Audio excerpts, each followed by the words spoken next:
Sir ಆಮೇಲೆ ಪ್ರತಿಯೊಬ್ಬರು ಎಲ್ಲ ನಮ್ಮ ಕುಟುಂಬನೇ ಬಂದಿದೆ. ಯಾಕಂದರೆ ಒಬ್ಬರ ಹೆಸರು ಇಬ್ಬರ ಹೆಸರು ಹೇಳೋಕ್ಕಾಗಲ್ಲ. ಸೊ ಫಿಲ್ಮ್ ಇಂಡಸ್ಟ್ರಿ ಅಂದರೆ ಯಾವಾಗ ನನ್ನ ಕುಟುಂಬ ಅನ್ನೋ ಥರ. ಸೊ ಎಲ್ಲ ಕುಟುಂಬ ಅಂದರೆ ಉಪೇಂದ್ರ, ಶ್ರೀಕಾಂತ್, ಎಲ್ರಿಗೂ ಈ ಸಮಾರಂಭಕ್ಕೆ ಬಂದಿದ್ದು ನನಗೆ ನಮ್ಮ ಫ್ಯಾಮಿಲಿ ಫಂಕ್ಷನ್ ಬಂತಾರೆ ಇದೆ. ಯಾಕಂದರೆ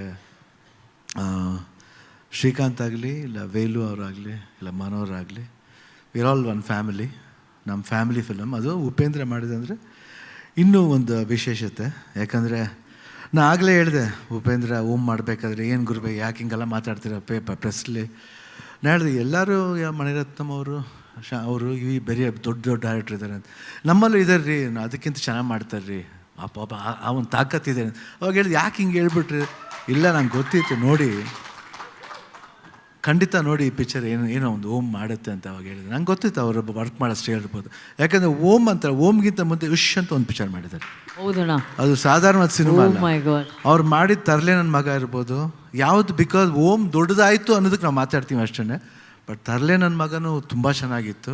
ನಾನು ಅದೊಂದು 20 ಸತಿ ನೋಡಿದ್ದೆ. ನಾನು ಎಷ್ಟು ಸಿನಿಮಾ ಇರ್ಬೋದು. ನಾನು ಅದಕ್ಕೆ ಪ್ರಿವ್ಯೂಗೂ ಬಂದಿದ್ದೆ.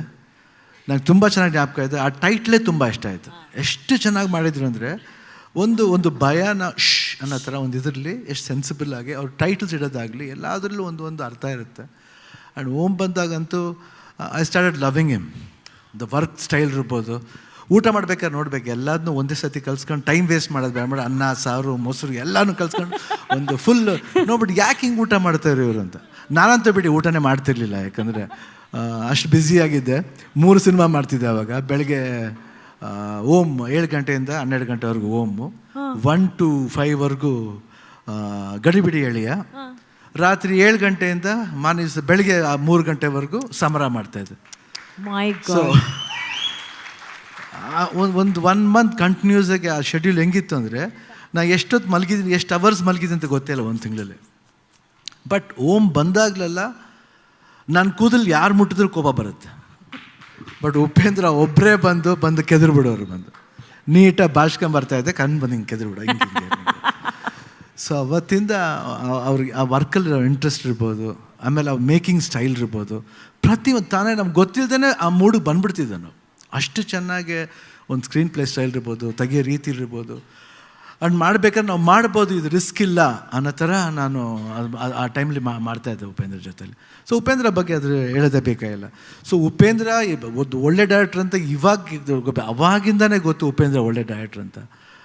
ಆ್ಯಂಡ್ ಲೇಟ್ರ್ ಅವರು ಒಂದು ಬೆಳವಣಿಗೆ ಇರ್ಬೋದು. ಆಫ್ಟರ್ ಈ ಬೇಕೇನು ಎ ಮಾಡಿದಾಗ, ಇಲ್ಲ ಉಪ್ಪಿ ಮಾಡಿದಾಗ, ಉಪ್ಪಿ 2 ಮಾಡಿದಾಗ, ಎಲ್ಲ ಸೂಪರ್ ಮಾಡಿದಾಗ, ಇವಾಗ UI. ಸೊ ನಂಗೆ ಟೈಟ್ಲ್ ಇಟ್ಟಾಗಲೇ ಒಂಥರ ಒಂದು ವಿಭಿನ್ನವಾಗಿದೆ. UI ಆ ಕಡೆ ನಾನು ಕೇಳ್ತಾಯಿದ್ರು ಉಪೇಂದ್ರ ನಿಮ್ಗೇನು ಅನ್ನಿಸ್ತೀವಿ ಸಿನಿಮಾ ಬಗ್ಗೆ ಅಂತ. ಇಲ್ಲ ಭಾಳ ವಿಷಯಗಳಿದೆ, ಯಾಕೆ ವರ್ಲ್ಡ್ ತೋರಿಸ್ತಾ ಇದ್ದೀರಾ. ಯು ಅಂದರೆ ವರ್ಲ್ಡ್, ನೀವು ನೋಡೋ ನಾನು ಅಂದರೆ ನನ್ನ ಕಣ್ಣು. I am seeing the world through you. ಆ ಥರ ಡಿಫ್ರೆಂಟ್ ಕಲರ್ಸ್ ಇದೆ, ಕ್ಯಾರೆಕ್ಟರ್ಸ್ ಇದೆ. ಎಷ್ಟೆಷ್ಟು ಅಬ್ರಿವೇಷನ್ ಕೊಡ್ಬೋದು ಸಿನಿಮಾದಲ್ಲಿ. ಯಾಕಂದರೆ ಉಪೇಂದ್ರ ಥಾಟ್ಸ್ 1-2 ಅಲ್ಲ, ಫಿಲಾಸಫಿ ಬಗ್ಗೆ ಹೇಳಿದ್ರು. ಐ ಥಿಂಕ್ ಅಜನೀಶ್ ಅವರು ಹೇಳಿದ್ರು 100%. He has got a simple philosophy but a real philosophy. ನಾನೇನು ಉಪೇಂದ್ರ ನಾವು ಹೊಗಳಲೇಬೇಕು ಅಂತಲ್ಲ. ಯಾಕಂದ್ರೆ ಉಪೇಂದ್ರ ಬಗ್ಗೆ ನಂಗೆ ಗೊತ್ತು. ನನ್ನ ಕಣ್ಣು ಚೆನ್ನಾಗಿದೆ ಅಂತ ತೋರಿಸ್ಕೊಟ್ಟಿದ್ದೆ ಅವರು. ಶಿವಣ್ಣ ನಿಮ್ಮ ಕಣ್ಣನ್ನ ಲವ್ ಮಾಡ್ತಾ ಇದ್ದೀನಿ, ಅದೆಲ್ಲ ಮೋಟಿವೇಶನ್. ಯಾರೋ ಒಬ್ರು ಹಿಂಗೆ ಹೇಳಿದಾಗ ಎಸ್ ನಂಗೆ ಕಣ್ಣು ಅಷ್ಟು ಚೆನ್ನಾಗಿದೆಯಾ, oh my God, am I looking so good with my eyes. Okay fine. Attitude ಇರಬೇಕು, ಪಾಸಿಟಿವ್ ಆಗಿರ್ಬೇಕು, ನೆಗೆಟಿವ್ ಆಗಿರಬಾರ್ದು. ಇದೆಲ್ಲ ಉಪೇಂದ್ರ ಎಷ್ಟು ಗೊತ್ತಿಲ್ಲ. ಉಪೇಂದ್ರ ಅದೆಲ್ಲ ಯಾವತ್ತೂ ಅಷ್ಟು ಜಾಸ್ತಿ ಮಾತಾಡಿಲ್ಲ. ಬಟ್ ಉಪೇಂದ್ರ ಹತ್ರ ಮಾತಾಡ್ಬೇಕಾದ್ರೆ ಎಷ್ಟೆಷ್ಟೋ ಇಂಟ್ರೆಸ್ಟಿಂಗ್ ಥಿಂಗ್ಸ್ ಹೇಳ್ತಾರೆ. ಭಾಳ ಒರಿಜಿನಾಲಿಟಿ ಇದೆ ಅವ್ರ ಹತ್ರ. ಆಮೇಲೆ ಅವ್ರು ಇದು ಅಷ್ಟೇ, ಯಾವುದು ಪ್ರಜಾಕಿ ಅಂತ ಒಂದು ಪಾರ್ಟಿ ಮಾಡ್ತಾರೆ. ನಾವು ಸಿಂಪಲಾಗಿ ಹೇಳ್ಬೇಕಂದ್ರೆ ನಾವು ಗೀತಾ ಎಲೆಕ್ಷನ್ ಕೇಳ್ಬೇಕಾದ್ರೆ ಒಂದು ಸತಿ ಬಂದಿದ್ರು ನಮ್ಮ ಜೊತೆಲಿ. ಗಾಡೀಲಿ ಹೋಗ್ಬೇಕಾದ್ರೆ ಸುಮ್ಮನೆ ಮಾತಾಡ್ತಿದ್ದು. ಸೇಮ್ ಅವ್ರ ವಿಚಾರ ಏನಿತ್ತು ಅದೇ ಮಾತಾಡ್ತಿದ್ದು.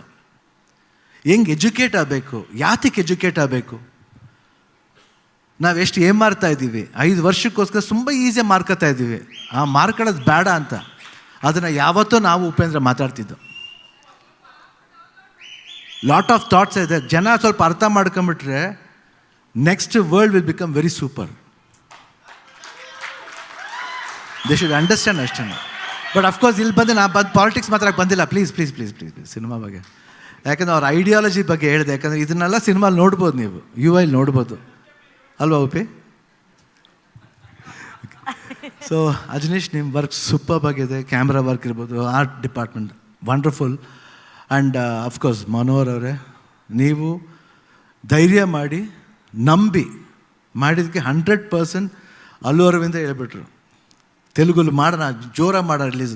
ನೋಡಿ, ಈ ಥರ ಎಲ್ಲ ಬರಬೇಕಂದ್ರೆ ಒಳ್ಳೆ ಪಾಸಿಟಿವ್ ಸೈನ್ಸ್. ಇವತ್ತು ಒಳ್ಳೆ ಪಾಸಿಟಿವ್ ಸೈನ್ಸ್ ಸ್ಟಾರ್ಟ್ ಆಗಿದೆ. ಎಲ್ರಿಗೂ ಒಳ್ಳೇದಾಗಲಿ. ಆ್ಯಂಡ್ ಓಮ್ 2 ಬಗ್ಗೆ ಹೇಳ್ತಾಯಿದ್ರು. ಆಗಲಿ ಬಿಡಿ, ಅದೇನು ನೆಕ್ಸ್ಟ್ ಇಯರ್ ಆಗಬೇಕಂತಲ್ಲ, ಇನ್ನು 10 ವರ್ಷ ಬಿಟ್ಟು ಆಗಲಿ. ಶಿವಣ್ಣ ಹಂಗೆ ಇರ್ತಾನೆ, 72 ಆದ್ರೂ ಹಂಗೆ ಇರ್ತಾನೆ. Don't worry Upendra, I be like this one. Okay, ಇಷ್ಟು ಹೇಳ್ತಾ wish you all the best. UI team wonderful teaser and a glimpse. ಇಷ್ಟು ದಿನ ವೆಯ್ಟ್ ಮಾಡಿದ್ಕೂ it was mind blowing. Already heart ಒಳಗಡೆ ಹೋಯ್ತು, ನಿಮ್ಮೆಲ್ಲರೂ ಹಾರ್ಟ್ ಒಳಗಡೆ ಹೋಗುತ್ತೆ. ರಿಲೀಸ್ ಆದಮೇಲೆ ಡಬಲ್ ಧಮಾಕ. All the